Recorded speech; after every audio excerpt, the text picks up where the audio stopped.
Hello, everyone. Hello, and we are now continuing with both Ninetaleses. So I will be recording these in separate videos, despite the fact that they are fairly similar. They are very similar stat-wise, and they both share the ability Serving Grace. One of them having Snow Warning, and the other one having Drought. And obviously different moves and stuff. So I will be recording separate videos, but that means each of these individual videos will be, you know, a little bit shorter than usual, probably about 15 to 20 minutes. So, actually, maybe longer, who knows? So, first things foremost, the typing. There are 3 typings that make sense for Ninetales, and one of those is not Pure Fire. I think Pure Fire is just an Enigma, it's just a Gen 1 thing.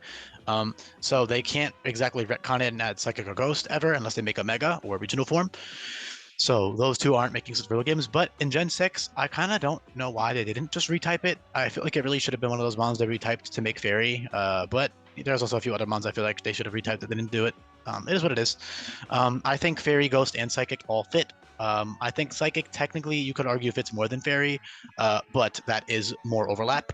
Fire Fairy is a more unique typing because Fire Psychic is Delphox's typing and other sites. So actually, I will cover all of the Fire Fairy, Fire Psychic, and Fire Ghost mons right now. I will list them all. I believe there's 2 of each and then 3 Fire Ghosts. So, Fairy, or sorry, Fire. Fire Fairy. Yeah, so Fire Fairy is Ninetales and then one other new Fire Fairy type that I will not say yet.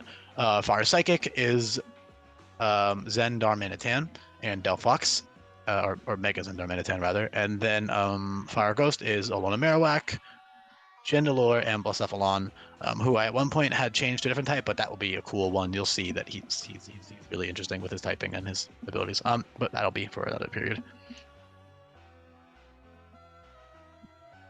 So with Ninetales, you have very, very great abilities, and obviously the Fire Fairy typing, Fire Fairy dual stab is great. It's extremely good. And you also have really good coverage moves with Energy Ball, Psychic, Shadow Ball, Dark Pulse, Signal Beam, that kind of Focus Blast. I said Aura Sphere, did I? If I didn't say Aura Sphere, then Aura Sphere is huge. All times, Scorching Sands is great. You know, lots of really good coverage. You have everything you'll ever need to hit Pokemon. So stat-wise, Ninetales had fucking weird and bad stats for some reason. This has bugged me since I was like younger. Like I remember looking up this thing's stats. I'm like, what the fuck? Like what is that? Why does it only have 81? Why is its attack so high? Why is its special attack so low? What was its special stat in Gen 1? Okay, you see, in Gen 1 it had a base 100 special. So they could have at least let it kept 100. They should have swapped the Split F and special attack at the very least. At the very least. It's kind of weird that they chose to put in Split F instead of special attack. But regardless, they are extremely fast. So Alone Ninetales has the same speed stat now as Cantonian Ninetales. They both have 109 speed because it should be that way. So they both have 109, which is a great speed tier. You could argue it's a bad speed tier because you're outspeed with 110, but it's still a good speed tier in the sense that it outspeeds, base 100s and 105 and all that stuff. So that's really fast, and then it also has very solid special bulk with 109, equal to its speed, and then it has a very good special attack stat of 112. With Drought, that special attack stat becomes immense. So I could have honestly just gone with 100 special attack, but I figured, you know what, like, let's keep the stats, because Ninetales also just makes sense to have over 110 special attack, like looking at the design and the lore behind it. And yeah, as for the typing, I don't want to cover it. I don't want to waste too much time because I'm pretty sure most people are at least content with Fire Fairy. But the main reason was balancing because of the number of Fire Psychics and Fire Ghosts. There was 2 Fire Psychics. One of them was Fire Psychic was not happening. Period. It wasn't happening because Delphox is just way too much overlap. It's just like, why bother with that? And then Fire Ghost could technically happen, but Blacephalon, Shandy, and Alola Marowak, not too much of an issue with Marowak, but the other 2, it's kind of boring to overlap with those.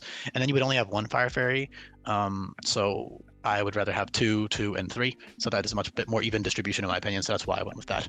Also because it's just a cool typing, and I think it is also the second most fitting. I think Ghost fits the least. Not that Ghost doesn't fit, because of course it's, it's spiteful and lives for, it's spiteful and it's supernatural and all that stuff, and it does fit Ghost typing. Like if it's not weird or anything.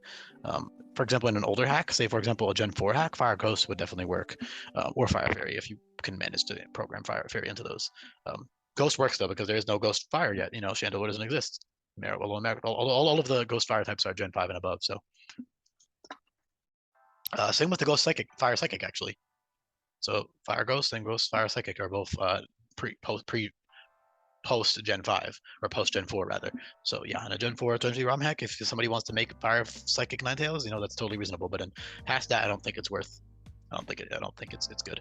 It's good. It's a good typing, but yeah, hopefully that explains that. And also again, it's really cool. So with Drought, your 112 base special attack becomes immense. You are very strong. One big downside is you are very physically frail. You will die to a lot of strong physical hits. You will just die to neutral strong physical hits for the most part, unless you're running investment or you're using charm or something like that, which is definitely a viable playstyle, or definitely a viable way to play it, or like reflect with like lights, with light and stuff. You could do that as well, but ultimately, its weakness, quote unquote, is the fact that it's not that fast and it's not bulky physically at all. So that is the way to balance it, but it is very fast and it is very strong, especially with Drought. However, Drought is not always going to be your friend. Drought will actually bite you in the ass a lot of the time. Drought can weaken your teammates' moves. Drought can make the opponent too strong. Drought can mess up your own strategy. You might want to run another weather. So a lot of the time, you're going to want to use this other secondary ability in Serene Grace. And I don't think I need to explain the logic behind that or why I chose it. I mean, it's fucking Ninetales. It's a very graceful Pokemon. It fits both of them very well, in my opinion. And with Serene Grace, I'm now going to go through all of the options you have Serene Grace. And then I'll talk more about Drought. Actually, no, I'll talk about Drought first. So Drought, obviously you get that giant 50% boost to your Fire Stab. If you are running Heat Rock Ninetales, you get 11 turns of Sun, but it's very situational. I would really only say that's worth it if you need the Sun for that long, because otherwise you would rather just run some other item like a boosting item or a super effective weakening berry for a specific strategy. You're always going to want to run those types of items instead, in my opinion. But it's still useful. It's decent enough to run Heat Rock if you want that permanent, double the length of Sun. Over double, actually, slightly over double. So under the Sun, you get that massive boost to your fire moves, and you also have Solar Beam, instantaneous, 130 base power. You have Morning Sun at level 60, and Morning Sun will heal you by 2/3 of your HP, which is really, really great. Definitely worth using right there, Morning Sun. And then you have one more thing I can't think of. I can't think of it right now. But of course, you also I have to sneeze. Hold on. Oh, excuse me. Sorry. You also, of course, activate your teammates' abilities. You activate Solar Rush, you activate Solar Power, you activate all of these other great abilities. You turn Weather Ball into a fire type boosted move. You activate Solar Beam. You make growth heal. You make growth boost by +2. So you activate all this stuff. Sun is great. Sun is really useful. So that's always nice to have. However, Serene Grace. Now I'm going to go through all the Serene Grace options, starting with the TMs first, actually this time, and then I'll do level up. So by TM with Serene Grace, you have access to Ominous Wind, which will give you a 30% chance. Well, Ominous Wind, so I'm going to list the percentages, but keep in mind the real percentages of these moves are half of what I'm listing them as. All right. I'm listing the Serene Grace percentages, not the actual percentages of the moves. So Ominous Wind with Serene Grace is a 30% chance to boost all your stats. Signal Beam and Dazzling Gleam being Stab, both have a 50% chance to boost your special attack stat by 1, which is huge. Very useful right there, especially because Dazzling Gleam is Stab. Signal Beam is also useful coverage. So after that, you have access to Weather Ball, which will always drop special defense with Serene Grace. It has a 100% chance to do that with Serene Grace. Scorching Sands has a 60% burn rate with Serene Grace, which is really useful. Shadow Ball, Psychic, and Aura Sphere, and Energy Ball all have over a 50% chance, I think 50 to 60 depending on the move, with Serene Grace to drop special defense. Dark Pulse has a 50% chance to flinch, or a 40% chance, I forget which, if I made it 20 or 25, probably 20%, meaning it's 40 in this case with Serene Grace. So 40% chance to flinch with Dark Pulse, maybe 40, maybe 50 at most. I'm too lazy to check it in my move sheet. I totally could, but I don't care enough to do it right now. It's not that important right now. What else? Fire Blast has a 40% burn rate, and then Focus Blast has I believe has a 60% chance to spit off. And Fire Blast is 90% accurate, 120 base power. Very good move. So that's awesome. By level up with Serene Grace, you have Extrasensory, which will have a 60% flinch rate. That's very useful. Genuinely useful over Psychic purely because of that flinch rate. You have Pyrobloom, which will have a same burn rate as Scorching Sands. So Pyrobloom and Scorching Sands both have a 60% burn rate. Moonblast has a 60% chance to drop special attack by 1, which is very nice. Searing Shot has a 40% or 50% burn rate with Serene Grace. I nerfed the burn rate of original vanilla Searing Shot because it's way too high, because it was a signature move. It's 50%. Yeah, okay. So 50% chance now with Serene Grace. So that you basically get the original burn rate, which is huge. It's 50% on a move that powerful. Pyro Plume obviously has a higher chance, but is not as strong as Searing Shot. So that's the basically Pyro Plume is 85 base power, 100% accurate, and 30% chance, which becomes 60. Searing Shot is 100 base power, 95% accurate, and becomes 50% chance with Serene Grace. So it is a slightly less chance, but it is stronger, but it does have a small chance to miss as well. So, weigh your options. If you need the power, run Searing Shot. Otherwise, I would run Pyro Plume personally. Because I just don't want to worry about that miss chance in a Nuzlocke. I mean, unless I'm running Wide Lens on my Pokemon, in which case then I would totally use it. Or if I need that power boost. Which is why I like the TMs that are inaccurate, because you can teach those specifically if you need the power boost, So that's really cool. Either way, Eternal Beam has a 60% chance to drop special defense with Serene Grace, and that is a 125 base power, 25% recoil move, special move. Overheat as well.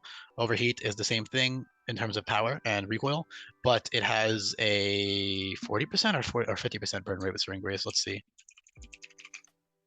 Yeah, 25% burn rate, because I made that such a high burn rate because it's a recoil move, so you can't spam it as much without running like Shell Bell or Recovery, Morning Sun, which is totally viable, by the way, but it's not as spammable as like, Pyro Plume or something. So it does have a very high, or Flamethrower, which is only 10%, which becomes 20%.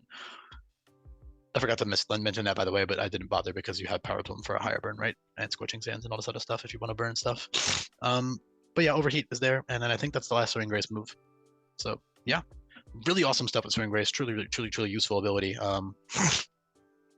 Definitely worth using over Drought in a lot of situations. And you have infinite usability capsules, so you can always just instantly switch your abilities. As for Ninetales itself, it can run bulkier sets with like Calm Mind or Calm Mind, or it can run like pure offensive sets with Nasty Plot. Nasty Plot with Drought and these new stats are pretty devastating, but again, you have to keep in mind that your physical defense is pretty poor, so you do have to work around that. Yeah, I could have given it less attack and more defense, but I wanted to balance that a little bit, make it more reasonable. So it also evolves pretty early. So as for Vulpix, it keeps Serene Grace. So you have Serene Grace, Scorching Sands, and Extrasensory, and Ominous Wind, and Dazzling Gleam, and you have all of that Serene Grace stuff before you evolve at level 30, so that's all great for the early game. And then as for Solar Power is very powerful. So you have the Sunny Day TM early game, so you could just teach your Vulpix or something else on your team Sunny Day, and you can go to town with Solar Power Vulpix because you have 77 base speed and 88 base special attack. You also have a solid special defense stat for early game as well, so Vulpix is very solid until it evolves at level 30. You have good coverage. I already said it all. I'm not going to list it more.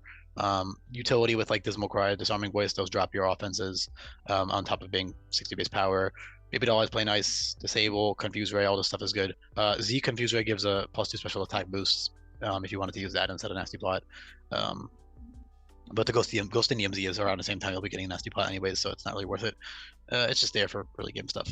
It's not really good move. I don't like confusion moves, especially because they're not even good anymore. Not that they were good before; they're unreliable, but like they're even less good now. They're only 30% accurate. Obviously, in competitive, it was fucking absurd, like swagger bullshit, but that's not an issue here.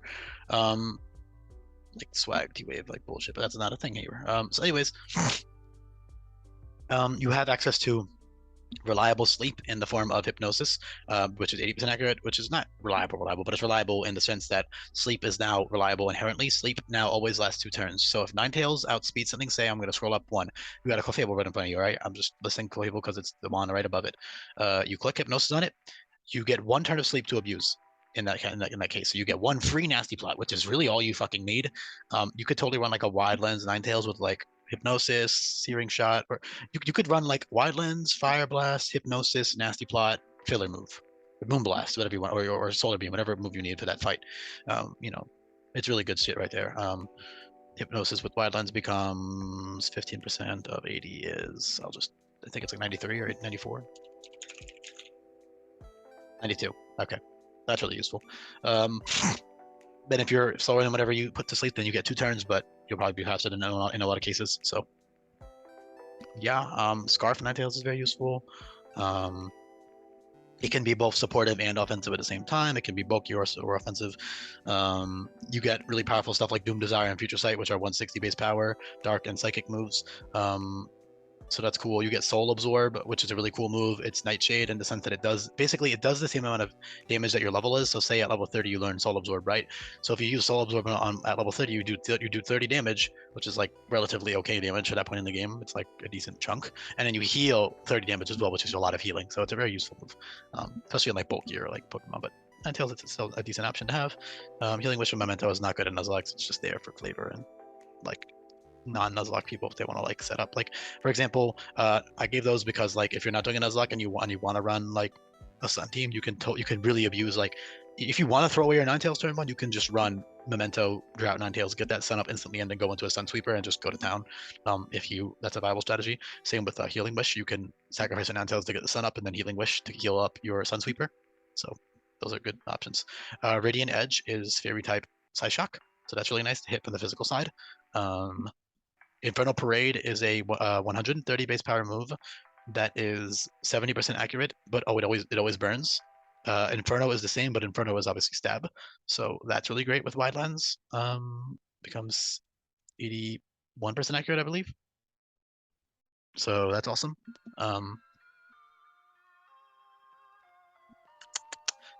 Parting Shot is good utility. Taunt is good utility. All these moves are great utility. Again, Charm was good. Really not too much else to cover. I mean, Burn Up is cool because it will remove your fire tapping, becoming a pure fairy. And Burn Up is 140 base power and always burns. So Inferno is 130 base power and always burns, but it's 70% accurate. Burn Up is 100% accurate, but it is only usable once until you switch out. I would prefer Burn Up personally, but if Inferno is good if you want that or you want to take that risk. But on a frail Pokemon or a physically frail Pokemon, I wouldn't risk it if you're gonna die. If you are either given an option to run Burn Up, like I would rather run Burn Up for that reliable burn because it's reliable. It's guaranteed, and I just like that kind of thing in these games. Especially if you're doing a Nuzlocke, missing can be death. So if you're not doing a Nuzlocke, then use whatever the fuck you want. But I did balance this hack with the intention that like it's playable and fun for experienced hardcore Nuzlockers. So I would think if you've never given it a shot, you totally should. But play however you want. Play however the hell you want. Nothing against not doing that. It would be totally fun to just use whatever Pokemon you want and plan out your team and play through it like that. Nothing wrong with that. I think I covered everything. Fire Vortex is a very powerful move. Blast Burn is Fire type Draco Meteor, 150 base power, 100% accurate, -2 special attack. Yeah, I think I covered everything. And as for how it compares to Alolan, Alolan is not as strong because Drought Snow Warning does not boost your stab. However, it has immense utility in Aurora Veil, as we all know by now. So I will be covering them next. So stay tuned for that. And thank you for listening.